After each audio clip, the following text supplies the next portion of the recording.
আপনি একটা স্কিমেতে ইনভেস্ট করলেন যেখানেতে প্রতি বছর 2,000 টাকা করে জমা হয়, 5 বছর পরে আপনি ম্যাচুরিটিতে 12,000 টাকা পেলেন।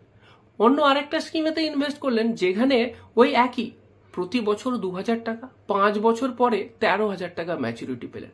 কোন স্কিমটা ভালো এটা খুব সহজেই বোঝা যাচ্ছে, কিন্তু যখন ইনভেস্টমেন্টটা একটু কমপ্লিকেটেড হয়ে যায় তখন যদি আপনাকে জিজ্ঞাসা করি, যেমন ধরুন আমি বললাম একটা স্কিম যেখানে প্রতি বছর 2,000 টাকা, 5 বছর পরে ম্যাচুরিটিতে 12,000 টাকা পাবেন।